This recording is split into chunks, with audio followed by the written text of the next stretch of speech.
আসসালামু আলাইকুম রহমতুল্লাহ। প্রিয় ওমান প্রবাসী ভাই ও বোনেরা, গতকালকে থেকে আজকে আবার হঠাৎ করে ওমানের রিয়ালের একটা বিভিন্ন এক্সচেঞ্জে ওমানের সকল এক্সচেঞ্জগুলোতে টাকার রেটটা অনেকটা বেড়েছে। অপরদিকে আবার ওমানের ইতিহাসে সর্বোচ্চ পরিমাণে স্বর্ণের দামটা বেড়েছে, যা ওমানে এটি সর্বোচ্চ রেট। তো বন্ধুরা মনে রাখবেন, টাকার রেট এবং স্বর্ণের রেট যে কোনো সময় পরিবর্তন হয়ে যেতে পারে। তো আজকেও হলো সেপ্টেম্বর মাসের 11 তারিখ 2025 সাল, রোজ বৃহস্পতিবার। আজকে যারা ওমান থেকে 24 ক্যারেটের প্রতি গ্রাম স্বর্ণ ক্রয় করবেন, 46 রিয়াল 100 পয়সা, 22 ক্যারেটের প্রতি গ্রাম 43 রিয়াল 100 পয়সা। এটা ছিল ওমানের একটা কোম্পানি রেট।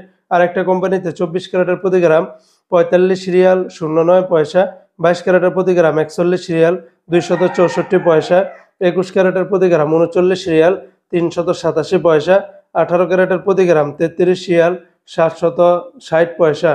এগুলোর সাথে ব্যাট ট্যাক্স মেকিং চার্জ কোনো কিছুই যুক্ত করা হয়নি, সেগুলো যোগ করলে রেটটা আরও বেড়ে যাবে। তাছাড়া ওমানে আরও বিভিন্ন কোম্পানি রয়েছে স্বর্ণের, এক একটাতে রেটটা ভিন্ন ভিন্ন থাকতে পারে। আজকে যারা ওমান থেকে 1 রিয়াল বাংলাদেশে পাঠাবেন, 316 টাকার ভিতরে পেয়ে যাবেন সর্বোচ্চ রেট। তবে গালফ এক্সচেঞ্জে এই রেটটা পাবেন। তাছাড়া ওমানের ফার্স্ট এক্সচেঞ্জে 315 টাকা 50 পয়সা।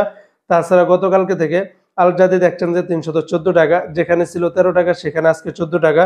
ইউনোমনি এক্সচেঞ্জে 314 টাকা, মডার্ন এক্সচেঞ্জে 314 টাকা 9 পয়সা, লুলু মানি এক্সচেঞ্জেও 314 টাকা, মুসান্দাম, পুরুষোত্তম, জয়লুকাস, হামদান গ্লোবাল, আরও বিভিন্ন এক্সচেঞ্জে যেখানে গতকালকে ছিল 313 টাকা, আজকে আবার সেটা বেড়ে 314 টাকার ভিতরে উঠে এসেছে।